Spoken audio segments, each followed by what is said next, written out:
Olá, boa noite. Está no ar o Show Business, o mais tradicional talk show de negócios da TV brasileira. E no programa de hoje vamos receber Miguel Kriegsner, fundador e presidente do Conselho de Administração do Boticário, um dos maiores grupos de beleza e cosméticos da América Latina, com mais de 30 bilhões de reais em faturamento todos os anos. Eu sou Bruno Meyer e seja muito bem-vindo ao Show Business que começa em instantes.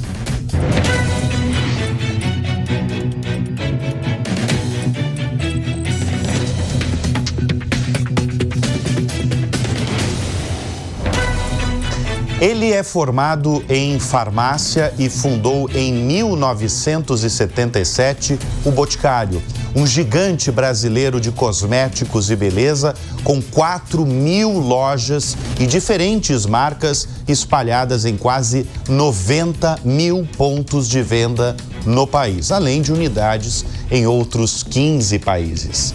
O Show Business tem o prazer de receber Miguel Kriegsner, fundador e presidente do Conselho de Administração do Grupo Boticário. Miguel, é um grande prazer realmente tê-lo aqui em nosso estúdio, pelo respeito que a gente tem pela sua história de vida, sua história profissional, o que você construiu.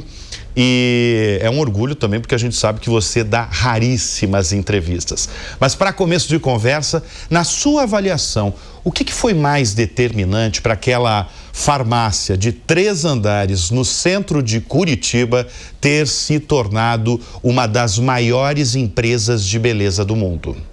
Bom, primeiramente, né, Bruno, eu agradeço essa possibilidade de contar um pouco da nossa história no teu programa. E diria, né, que muitas coisas aconteceram muito rapidamente na história do Boticário, e uma delas, com certeza, é a perseverança, né? A perseverança da gente ter um propósito na vida e se deixar conduzir por aquilo. Então, o Boticário, né, que começou com uma pequena farmácia, numa rua secundária, acho que você conhece, na Rua Saldanha Maria, em Curitiba, ter se tornado, assim, um dos maiores expoentes, né, dentro da área que trabalha. E como empresa brasileira, né, de sócios brasileiros num mundo dominado por grandes multinacionais, para nós é uma alegria muito grande poder mostrar que a bandeira verde e amarela, né, abriu um espaço dentro dessa área da cosmética, da perfumaria, que é dominada basicamente por grandes multinacionais. O grupo hoje, o Grupo Boticário, ele fatura 30 bilhões, né? Cerca de 30 bilhões de reais por ano e tem diferentes marcas e canais. Hoje, qual que é o carro-chefe de vocês? O carro-chefe é a marca O Boticário, né? É a menina dos olhos, né? É claro que as outras filhas são importantes, a gente considera cada marca que nem um filho que vai se desenvolvendo. Mas o Boticário é a marca que nos trouxe até aqui, né? Uma marca que hoje está presente em 4.000 lojas espalhadas no Brasil e através de um sistema de venda direta hoje que mais ou menos tem 2 milhões de 100 mil revendedoras espalhadas pelo Brasil inteiro. Em tudo que é lugar do país tem uma vendedora do Boticário. A capilaridade é muito grande. Mas se a gente falar de produto, hoje o que mais vende? É perfume? Hoje o grande, quer dizer, o grande asset do Boticário é a perfumaria, né? Perfumaria. Então, mas na verdade o Boticário conquistou seu espaço através da perfumaria, criando, né, uma perfumaria totalmente voltada para mulher e homem brasileiro, né, com todas as suas particularidades e os seus gostos. Aliás, eu quero trazer aqui para o nosso público, você lançou no ano passado este livro, que é uma aula de empreendedorismo no Brasil. Ele é a essência de empreender, como foi construído o Grupo Boticário, um dos maiores ecossistemas de beleza do Brasil, que aliás recebeu nas últimas semanas o prêmio Jabuti, né? Foi semana passada e que foi uma alegria, né?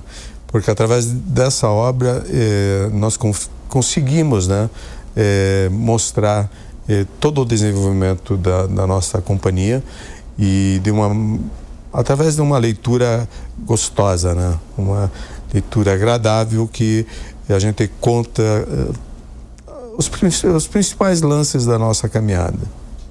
A gente estava falando de perfume, né? Que perfume é o que mais vende hoje no Grupo Boticário. Em certo trecho aqui do livro, A Essência de Empreender, você fala o quanto foi importante, talvez fundamental para você, desde criança, adolescente, estar perfumado. É isso, Miguel? Nossa, você leu tudo, hein? Eu li, claro que li, para fazer essa entrevista. Mas é verdade, eu acho que desde a época da adolescência, eu sempre gostei muito da perfumaria. Acho que o perfume tem uma magia, né?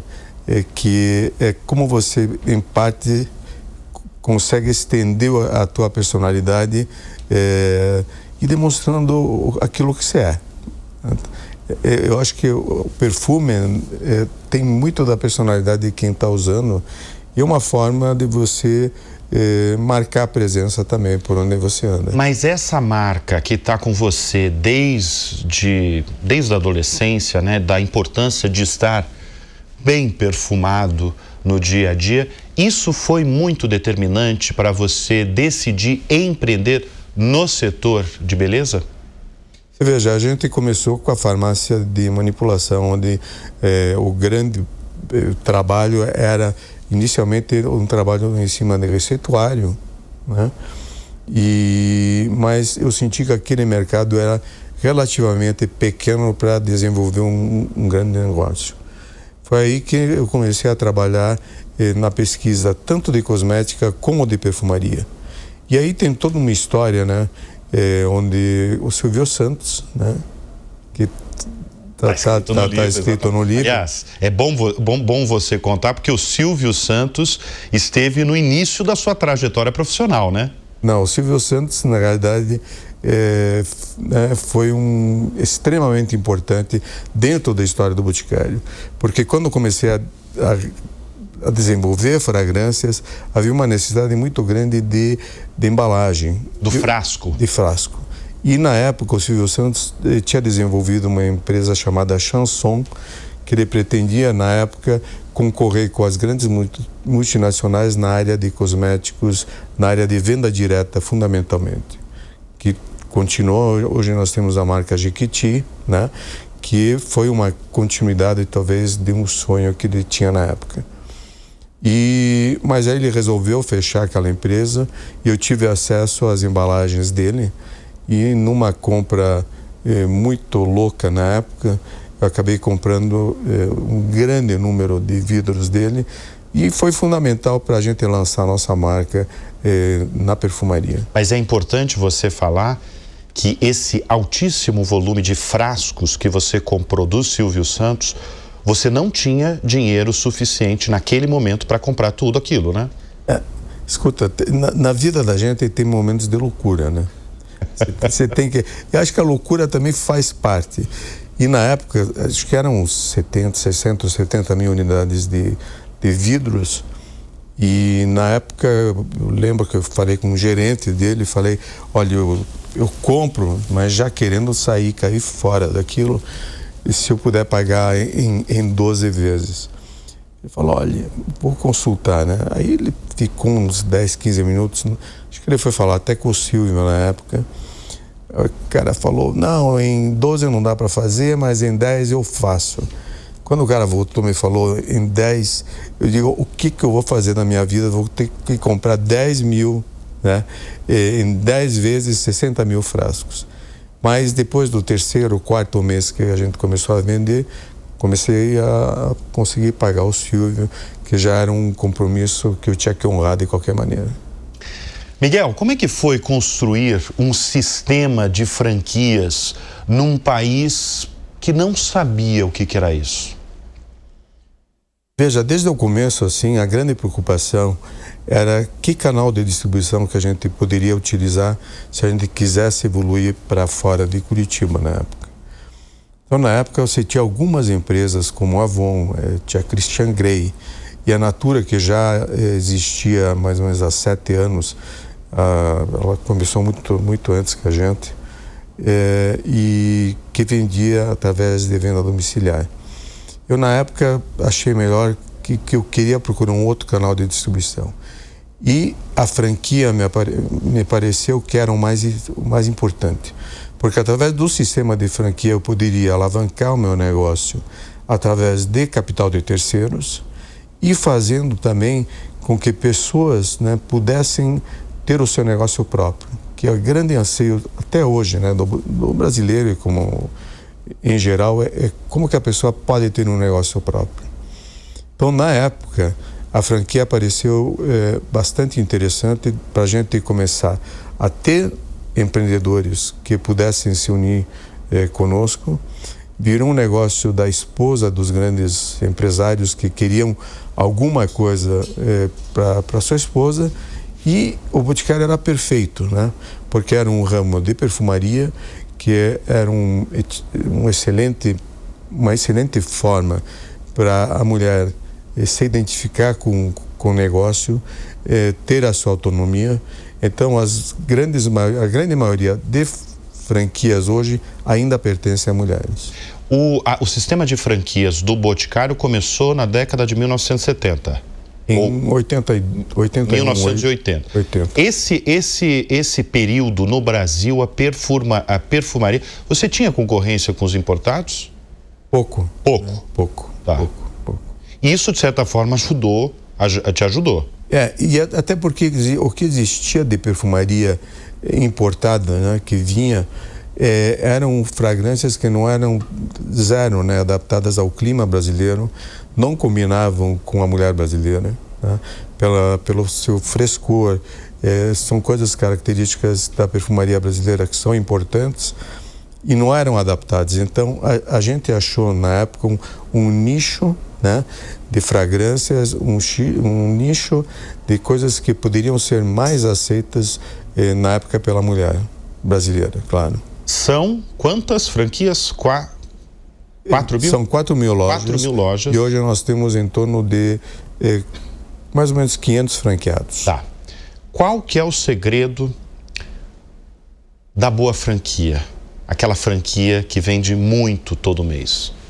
Eu acho que o segredo de uma franquia é você ter com o teu sistema de franquia uma relação de ganha e ganha, né? Uma relação em que o franqueado está extremamente satisfeito com a margem de contribuição que ele tem, com a tranquilidade de um abastecimento que ele precisa ter e todo um apoio logístico que não é apenas a entrega de produto, mas é um apoio nas áreas de informática, a todas as questões de comunicação, né? Então, não é apenas ele comprar e vender um produto. Ele tem que receber todo um apoio do seu negócio como um todo. Você escreve no seu livro uma frase aparentemente simples, mas muito impactante, que foi: o Boticário foi a melhor coisa que você fez na sua vida. Qual que é o peso do planejamento, Miguel, nessa história de sucesso? Foi tudo planejado ou não? Absolutamente.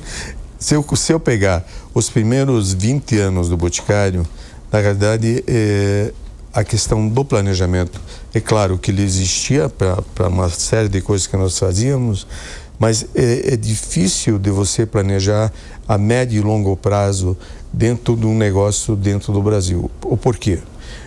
Devido até às questões da própria economia, em que você tem as variações, né, que muitas vezes não permitem você ter planejamentos de longo prazo, em muitos momentos a gente tinha que olhar e dizer: vamos embora, né? Vamos embora, porque isso aqui tem que funcionar, e graças a Deus sempre funcionou, né?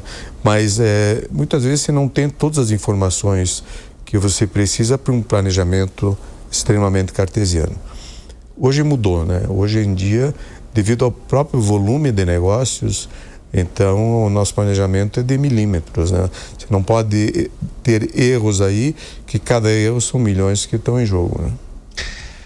Ao longo da sua história, mas sobretudo no início ali da sua história, na construção do Grupo Boticário, você teve uma quase obsessão atrás da melhor fragrância, né? A fragrância, o cheiro do Brasil. Você descobriu logo cedo qual que é o cheiro do Brasil? Você pode trazer para a gente até hoje qual que é o cheiro do Brasil? O cheiro do Brasil, fundamentalmente, se você analisar, e está na primeira fragrância que a gente lançou, né? É um cheiro da Aquafresca. A Aquafresca foi a primeira fragrância e, aliás, o Boticário alavancou uma grande parte do seu crescimento logo no início através de uma fragrância que fez todo o sucesso, e era uma fragrância fresca, agradável, ela é ainda, né? Não vamos falar de passado, mas que ela agradou de cheio, assim, pela sua sofisticação e seu frescor. Então, acho que você me falou qual a fragrância que fez o Boticário, posso te dizer que foi a Aquafresca. Aquafresca. Aquafresca. Assim porque ao longo, nesse início, você estiver, não sei se foi você, mas ao longo você teve gente da sua equipe, eu acho, que queria colocar água, né? E você bateu o pé ali. Que era Aqua. Sim. Aliás, a escolha do nome dos seus produtos sempre foi muito importante para você? Sempre tem histórias maravilhosas aí, né? Então, mas sempre você procura linkar os nomes, que dá nome para a fragrância não é fácil, né? Até porque às vezes você tem uma série de inspirações, você vai nos registros de patentes, né, de licenças, e você vê que tem uma série de nomes e às vezes é difícil de escolher, mas é muita inspiração, né? É aquele nome que vem numa sacada e se diz, é nesse que eu vou. O Malbec, hoje, o seu perfume é um dos mais vendidos do grupo. O Malbec, ele tem uma história maravilhosa atrás dele, né? Que foi, o Malbec, na verdade, foi uma inspiração na fabricação do vinho, né? Em que eu estava visitando até no Chile uma série de vinícolas e disse, por que um perfume não pode ser macerado em barris de carvalho, né? E aí surgiu realmente o Malbec, e eu acho que é o único perfume mundial que passa por um momento pelos tonéis de carvalho. A história do Miguel Kriegsner, ele chegou ao Brasil aos 11 anos de idade. Você veio da Bolívia, né? Qual que foi a sua primeira impressão do Brasil? Você sabe que o primeiro lugar que pisei no Brasil foi em Corumbá, porque o avião que vinha de La Paz, ele fazia uma escala em Corumbá. Na hora que eu passei a primeira noite em Corumbá, eu entrei aqui, parecia uma panela de pressão aquilo, porque na Bolívia você não está habituado com temperaturas tão altas. Então caí no forno, disse, meu Deus do céu, caí aqui num negócio que se eu pudesse voltar para La Paz, eu voltaria. Mas já era tarde demais, não daria para voltar. E na verdade o Brasil emprestou para toda a nossa família um novo lar, né, que, né, propiciou todo esse crescimento que a gente teve. O Brasil é um país de grandes empreendedores? O Brasil é o máximo. O Brasil é um país de grandes empreendedores que tem que ter a oportunidade de lançar, sabe? É um país que precisa de muita inspiração, mas precisa de muita tranquilidade também para que os empreendedores possam exercer a sua criatividade. Eu estou fazendo essa pergunta inicial sobre empreendedores porque você escreve logo no início do livro, né, da Essência de Empreender, que os pequenos negócios fazem hoje a grande massa de mão de obra do país. E é para essas pessoas, para os pequenos empreendedores, que você dirige esse livro. Qual foi o momento, Miguel, que você, de alguma forma, se emocionou ao lembrar da sua infância, adolescência, da construção do Boticário, do período do início, do meio, ou até recentemente da história do grupo? Veja, você pode achar interessante. Eu já li esse livro umas 3 ou 4 vezes. Porque é interessante quando você começa a reviver a tua vida, reviver a tua história através de uma obra como essa aí que foi feita. E foram muitos momentos, né? Foram realmente muitos momentos em que foram extremamente mobilizadores dentro da minha vida, entre fatos na minha vida pessoal e na minha vida empresarial também. E é interessante como essas coisas acabam se misturando, né? Porque é difícil dizer isso aqui é empresário, isso aqui é o Miguel. Essas coisas se misturam, né? Numa empresa que vai fazer 50 anos de vida, eu passei a grande parte da minha vida envolvido dentro do meu negócio. E continuo lá ainda com muito prazer. Né? Nesses 50 anos, qual foi a maior dificuldade? É fazer negócios no Brasil? Sim, principalmente devido à instabilidade política e econômica, né? Em que esses sobressaltos que você tem no Brasil, agora daqui a pouco você vai ter uma reforma tributária que você não sabe exatamente o impacto que isso aqui vai ter dentro dos negócios. Então, mas a gente vai enfrentando, encarando e você percebe que as coisas você se acomoda e passam, né?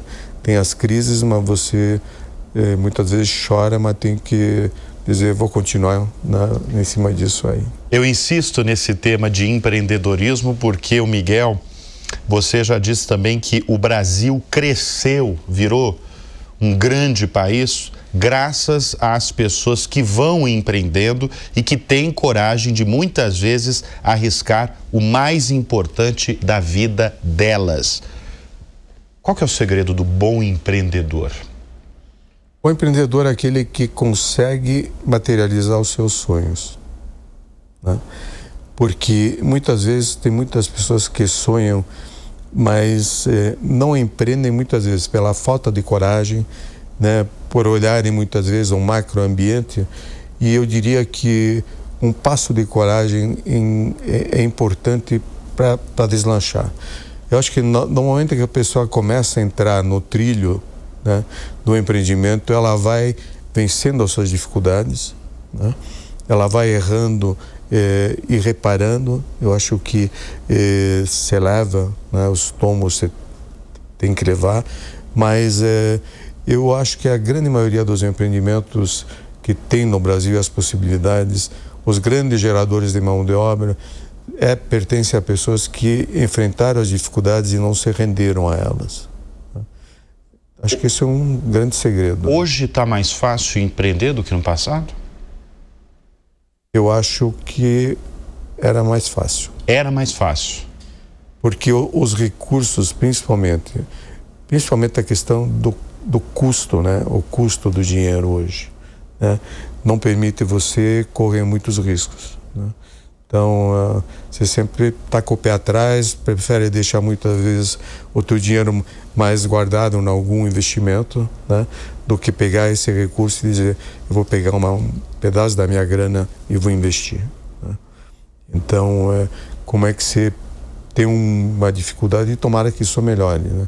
Porque o Brasil precisa cada vez mais de um número maior de empreendedores que são os grandes geradores de mão de obra, coisas que esse país precisa muito, né? Bom, como eu apresentei o Miguel Kriegsner a vocês, além de fundador, você é presidente do Conselho de Administração do Grupo Boticário.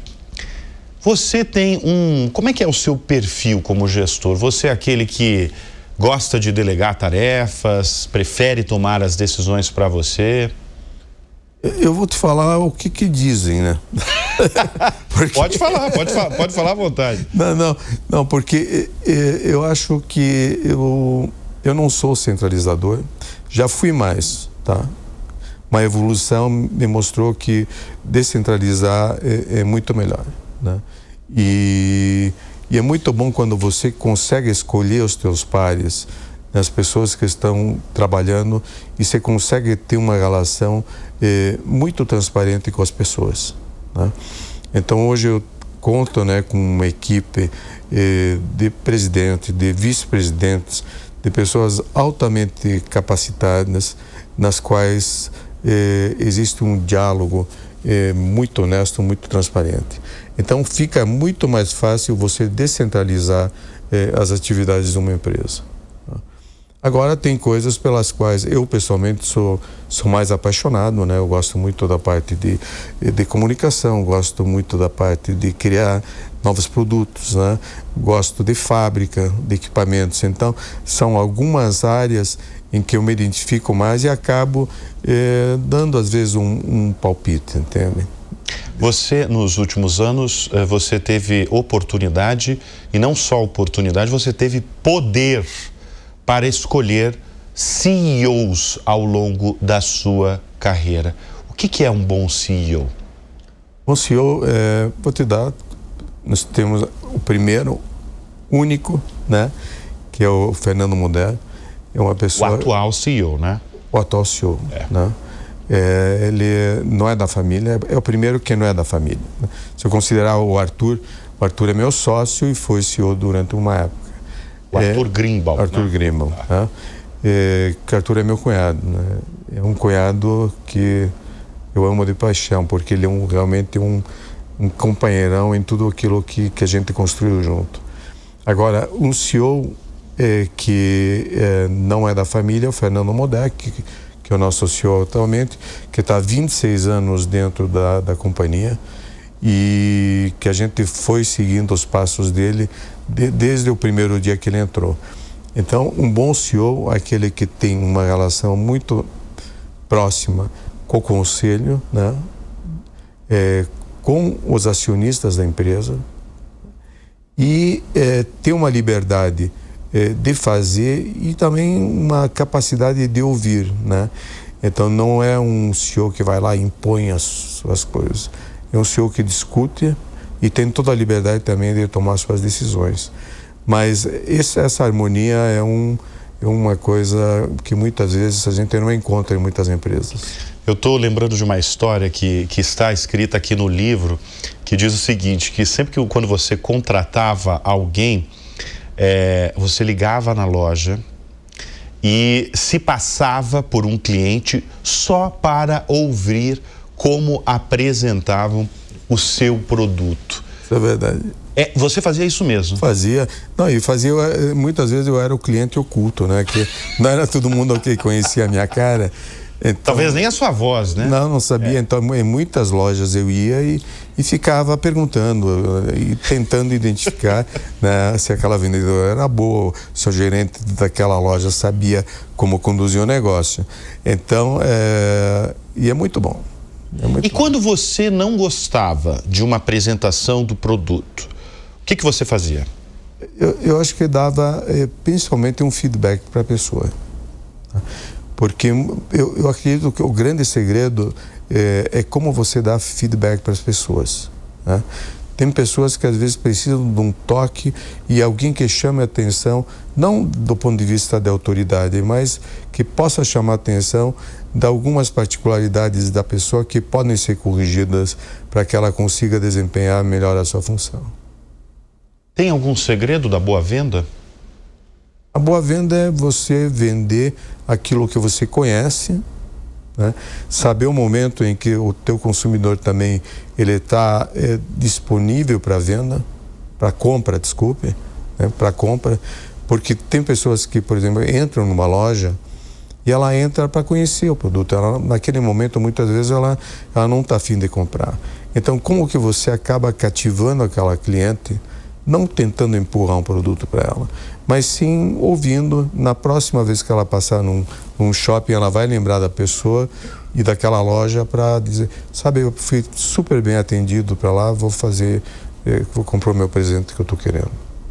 Você já declarou que é muito difícil e que você respeita muito nas organizações a cultura de uma organização. Afinal, qual que é a cultura do Boticário? Veja, eu acho que uma cultura, às vezes eu falo isso, né, e não é uma frase minha, do Philip Kotler, que diz, né, que a cultura come a estratégia no café da manhã. E, na realidade, a cultura de uma empresa é dela ter muito bem definido qual o propósito dela. né? Então, o nosso propósito como organização é que, através da beleza, a gente realmente gere transformação. Uma transformação nas pessoas, uma transformação na sociedade em que a gente está inserido, porque aí realmente que a coisa realmente começa a tomar gosto. Porque se você passa através de uma empresa e você não gera uma transformação nas pessoas que trabalham ali, né, nas suas vidas, né? Então, eu não quero que o pessoal que trabalha comigo, estou trabalhando aí para o Miguel. Não, estou trabalhando ali porque essa organização está transformando a minha vida. Aí que eu acho que vale a pena, e você faz um trabalho social e você gera, né, um país mais justo, um país mais sociavelmente equilibrado. E o papel de uma empresa é exatamente esse, né? O papel de uma empresa é o que ela agrega para um país como o nosso, dentro das dificuldades que esse país tem. Então, um empresário aqui, que muitas vezes não é valorizado, tem um papel fundamental de transformação dentro dessa realidade que a gente vive hoje. Você está falando dos empresários, a gente tem uma audiência extremamente cativa entre os empresários brasileiros. Você mora em Curitiba, você fundou uma das maiores empresas de beleza da América Latina e se manteve relevante, se mantém relevante ao longo das últimas décadas. Hoje, como é que você avalia o ânimo dos empresários no Brasil? Eu acredito que o ânimo é um pouco desanimado, né? Porque o empresário brasileiro, ele precisa de mais estímulo, né? Ele precisa de menos imposto, ele precisa ver que o seu trabalho ele está alimentando muito mais do que apenas uma máquina que muitas vezes não traz o retorno que precisaria. Então, eu acho que o empresariado brasileiro precisa de um ânimo, precisa de um incentivo maior, precisa de uma compreensão da qualidade de coisas que ele traz para o país.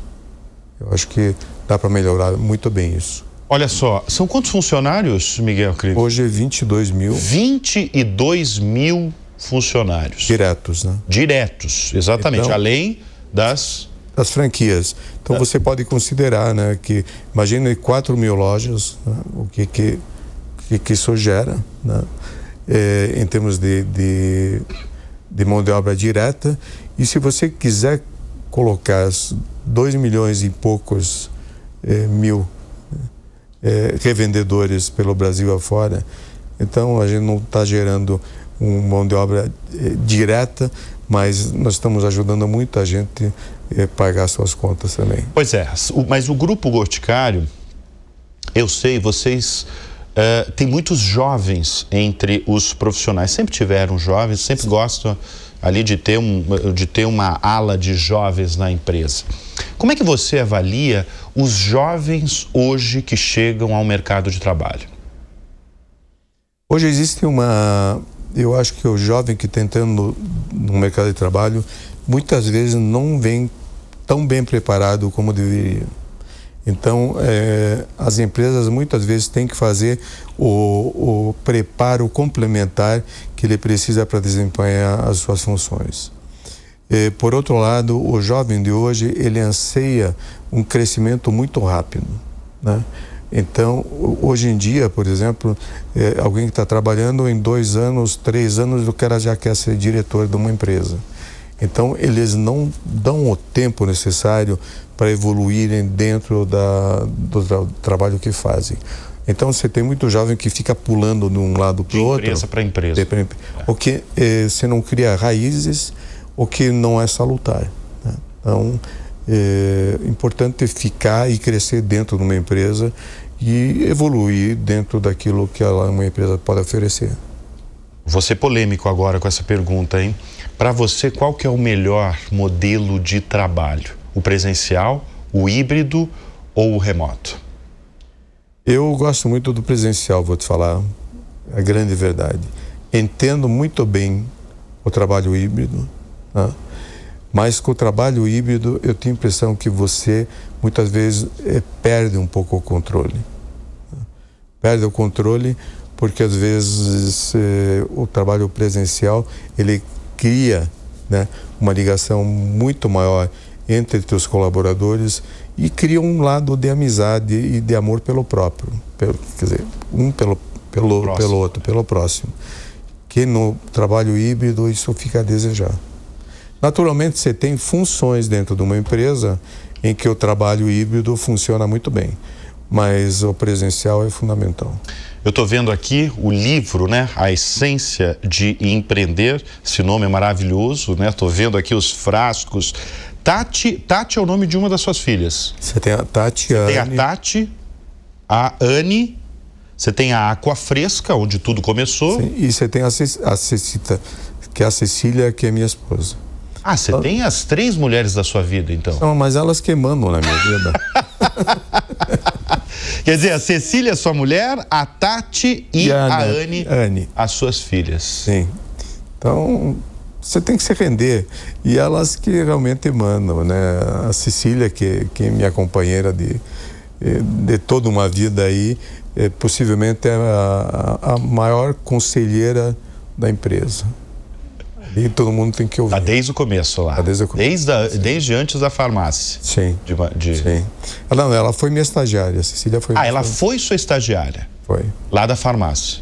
Pode casar com estagiária. Você é a prova aí que pode casar com estagiária. Pode, não tem. Bom, a Tati e a Anne são as suas filhas. Quais são as lições, as maiores lições que você passa ou já passou para suas 2 filhas? Eu acho, olha, foram várias, né? Mas acho que a tolerância é uma, né? A capacidade de ouvir, eu acho importante, amor próprio, né? Muito, muito importante, transparência, né? E muito amor, né? Muito amor. Elas estão na operação? Elas estão dentro do conselho. Dentro do conselho, tá. Como é que foi a preparação de sucessão dentro do Grupo Boticário? Foi muito boa, porque o Arthur, né, que é meu sócio, e ele foi preparado desde os 15 anos de idade. O Arthur fez tudo desde carregar caixa, né, dentro pouco tempo depois do laboratório, ele foi fazendo a parte econômica, a parte financeira, ele foi crescendo, né, dentro da empresa até se tornar CEO e vice-presidente. Então hoje ele divide comigo o conselho. Você, além dessas suas funções, né, como presidente do Conselho de Administração do Grupo Boticário, você também criou a fundação do Grupo Boticário, né? Com essa história mais do que notável, né, com essa criação que foi sua, que começou ali do zero, qual o legado que você quer deixar, Miguel? Eu quero deixar um legado. Você está falando da fundação? Eu estou falando de tudo. Não. De tudo. Sabe o que eu citei a fundação justamente porque foi uma criação, uma criação sua também, né? Veja, Bruno, eu sempre achei o seguinte: a gente é jogado num planeta. Todo mundo é jogado no planeta. Você joga ali, você não teve nem direito de opinar se queria ficar ou não. Eu acho que tem uma chance de ser uma alface na tua vida. O que é isso? Deixa a vida passar por você e você não agregar coisíssima nenhuma. Além de consumir oxigênio dentro do mundo. Ou você pode, na tua vida, ter um propósito. No momento em que você tem um propósito de gerar transformação, justificar a tua passagem por aqui, então tudo isso que eu fiz e estou fazendo para mim me traz um sentido importante de dizer, sabe o que, estou passando por aqui, passei por aqui, e no mínimo deve ter, depois que eu for para um outro, sabe lá para onde, pelo menos tem uma inscrição bacana, o cara passou aí, fez isso, aquilo, entende? E são muitas realizações, né, Miguel? Pelo menos alguém, né? O cara fez isso, entende? São muitas e muitas realizações. Olha só, nós estamos conversando nesta edição do Show Business com Miguel Kriegsner, fundador e presidente do Conselho de Administração do Grupo Boticário. O Show Business faz uma breve pausa e volta em instantes.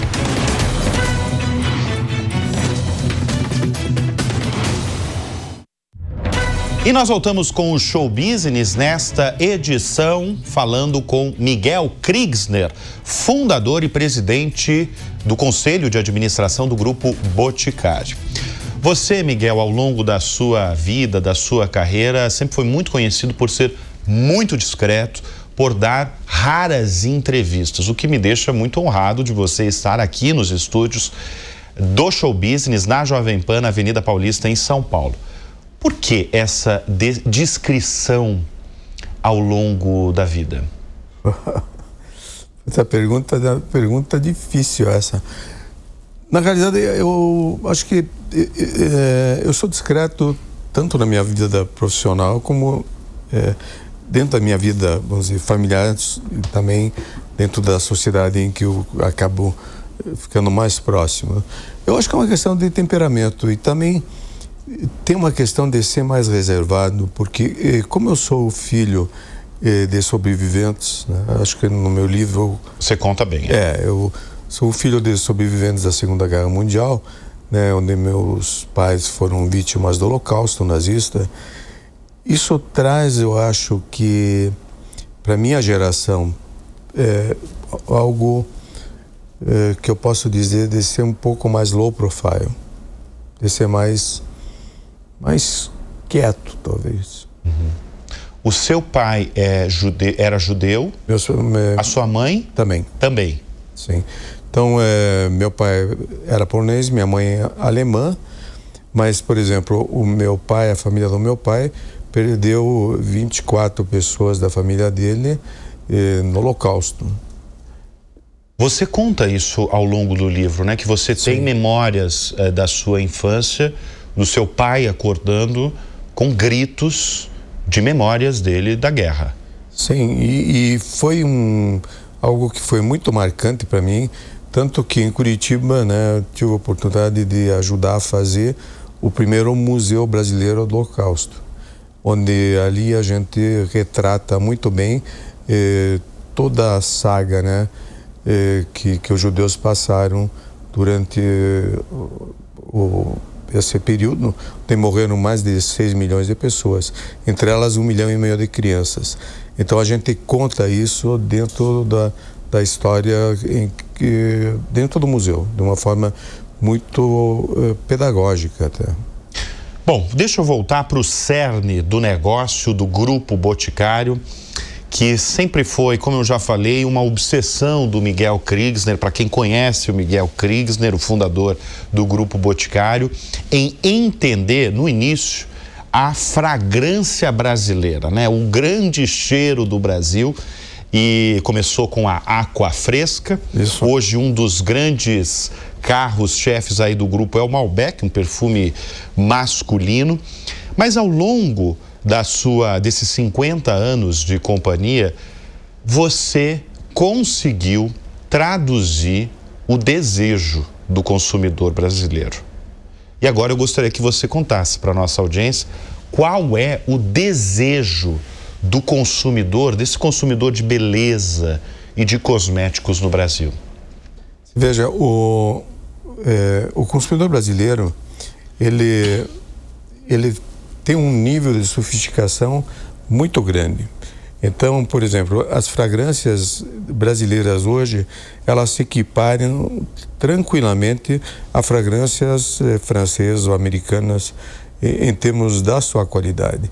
Então, o brasileiro conseguiu e tem, né, um gosto muito apurado no que diz respeito a fragrâncias.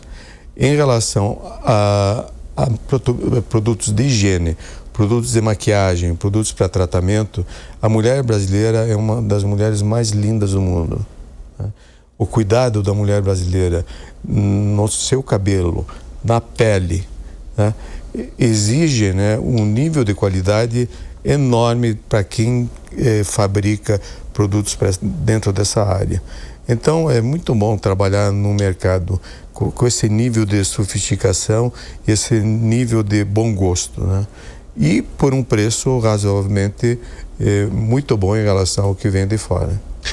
Miguel, vamos falar de dinheiro, porque você é bilionário e, segundo a Forbes, você é um dos 10 homens mais ricos do Brasil. Como é que é a sua relação com o dinheiro?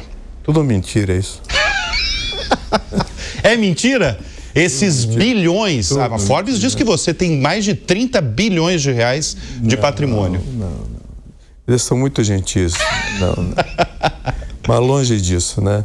Mas eu diria que minha relação com o dinheiro é uma relação muito saudável. Eu não deixo absolutamente essa questão de dinheiro subir na minha cabeça, né? Eu sou uma pessoa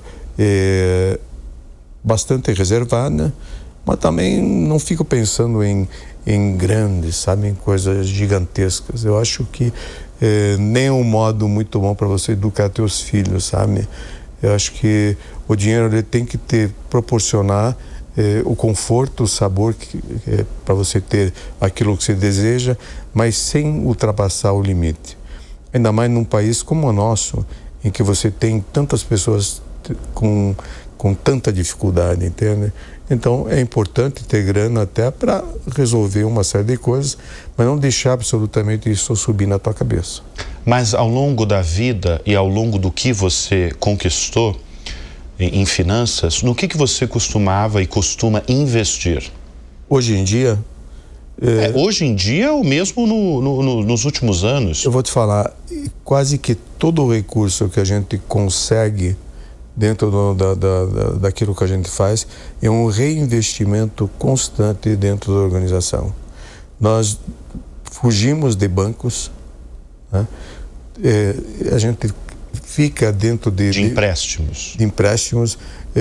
Existem, claro, momentos em que você tem que recorrer para um empréstimo, mas a grande parte dos nossos investimentos são reinvestimentos dentro do nosso negócio, o que faz com que a gente consiga ter uma empresa muito saudável do ponto de vista financeiro, sem ficar ali sofrendo todo dia pelo juro que está pagando. E hoje ainda é assim? Você reinveste? Reinvestimos. É claro que quando você precisa fazer grandes montantes de investimento, você acaba recorrendo a dinheiro de longuíssimo prazo. E vocês também compraram, né, ao longo da trajetória, empresas também. Sim. O que você faz nas horas vagas? Até mesmo queria falar se você tem algum luxo, alguma extravagância. Tem, Miguel?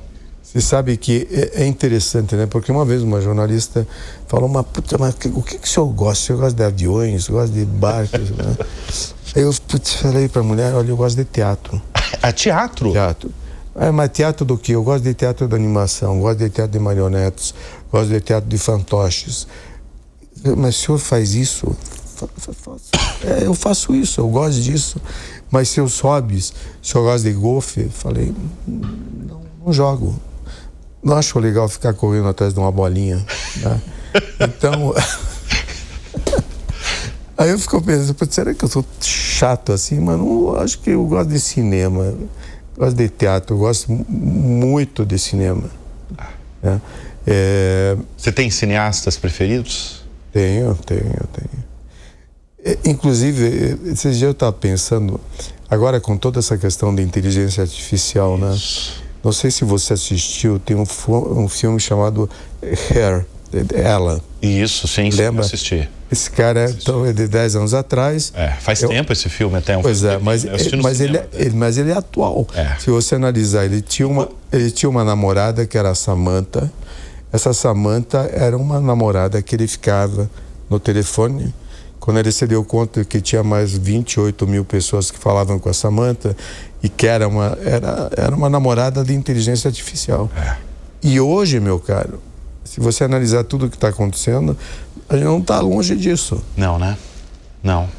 Você sabe que também a inteligência artificial, isso nos Estados Unidos, mas aqui no Brasil também, tem uma enorme recorrência de pessoas fazendo terapia, mas também buscando namorada pela inteligência artificial generativa, que é isso que tratava esse filme de alguns anos atrás. Acho que é 12 anos atrás. 12 anos atrás, né? Que a gente olhava e falava, nossa, isso daí será que vai acontecer? Mas você falou terapia. Terapia é a melhor coisa que existe no mundo. Não sei se você já teve um trabalho... Faz? Eu já fiz muito, né? Fiz muita terapia porque para conviver com todo o trabalho que eu vinha desenvolvendo, muitas vezes você tem que ter alguém com quem falar. Eu imagino, né? Então, me ajudou e aconselho a todo mundo. Fazer terapia. Ainda mais hoje, hein, Miguel? Não, é super útil. É. Miguel Kriegsner, por que você acha que deu tão certo na vida? Eu acho que por acreditar naquilo que eu imaginei que poderia me conduzir por um bom caminho, por ter encontrado na minha trajetória pessoas maravilhosas, né? Desde minha mulher, as pessoas que me acompanharam, me acompanham todos os dias. E o importante é você na vida construir essas parcerias, que são parcerias com as quais você pode conversar, né? E confiar. Então, acho que eu agradeço, né? Agradeço a todos os colaboradores porque esse trabalho do Boticário, ele é meu e de milhares de pessoas que estão no dia a dia trabalhando comigo e confiando naquilo que eu estou querendo fazer. Quando você olha toda a sua trajetória, você olha para trás e vê essa história vitoriosa, o que você fala para si mesmo, Miguel? Que bom. Que bom? Que bom que está funcionando o que funcionou. E eu tenho um orgulho muito grande pela minha história, por aquilo que eu construí. E também através do livro, que eu consegui realmente, através do livro, fazer um trabalho bacana para mostrar que se você coloca um negócio na cabeça, e que eu sou capricorniano, né? Diz que capricorniano ajuda, diz que capricorniano é teimoso, digo que ele é perseverante, não é que... Mas coloque uma coisa na cabeça, empreenda, vá para frente. E se não der na primeira, vai lá, sacode a poeira, vai outra vez. E vai. Você é muito religioso? Só não, como eu sigo a religião judaica, mais nas festividades. Mais nas festividades. E o acaso na vida é importante, na sua avaliação? Eu acho que existem muitas coincidências, sabe? E existe o acaso. É incrível, à medida que você vai passando, você vê que muitas coisas vão acontecendo. Eu comparo muito, sabe? Às vezes você tem coisas que, na hora que você viu que como elas se juntaram, você vê que, meu Deus, isso aqui realmente tinha que acontecer, mas isso foi acontecendo, entende? Acho que o acaso existe. Qual que é a sua visão, sua ideia de futuro? Você está com quantos anos? 75. 75 anos. Qual a sua ideia de futuro? A ideia é continuar dentro daquilo que estou fazendo. Eu acho que tem muita coisa para fazer tanto da empresa, tanto daquilo que eu quero construir. E também quero que cada vez um número maior de pessoas se encontre, ou se não dentro da minha organização, ou que dentro do meu livro, que elas possam seguir um rumo bacana. E vamos em frente. Teve um erro ao longo da trajetória que você não faria de novo? Sabe que já me fizeram essa pergunta e pode parecer arrogância, mas não consigo identificar. Sabe, assim, alguma coisa que eu disse, puta, que besteira, sabe? Não... Até porque sempre fui muito de ir atrás dos meus sonhos, e se errei, rapidamente eu tentei reparar, sabe? Que eu acho que a pior coisa que existe na vida é você ficar, por que eu fiz, sabe? Deixei de fazer aquilo. São coisas que não funcionam.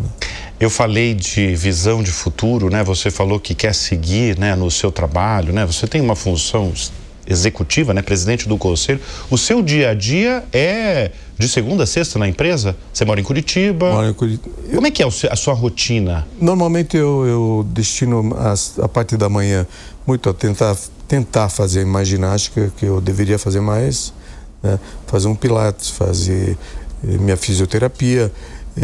E na parte da tarde, geralmente eu ir para o escritório. E o dia que eu não tenho muito para fazer coisa no escritório, eu posso pegar um livro e ficar lendo ali. Mas eu gosto de estar próximo às coisas.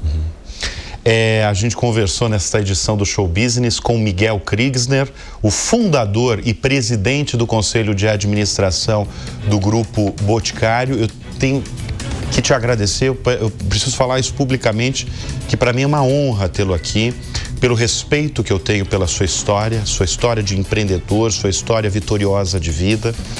Eu sei que você dá raríssimas entrevistas. Eu fiz um convite para você participar aqui do programa em um voo de Curitiba a Congonhas. Você imediatamente topou, disse que já assistiu algumas edições do programa e por isso eu quero dizer publicamente aqui o prazer que eu tenho de falar e passar todo esse conhecimento, toda essa história de vida e profissional à nossa nobre audiência. Obrigado, Miguel. Obrigado a você. Obrigado. Super prazer. E olha, muito obrigado sempre pela sua audiência, pela sua confiança. O Show Business vai ficando por aqui e até semana que vem. Tchau.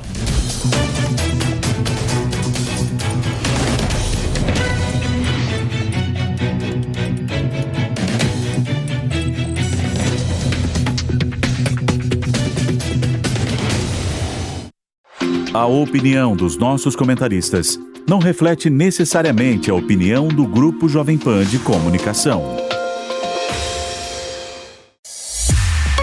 Realização Jovem Pan.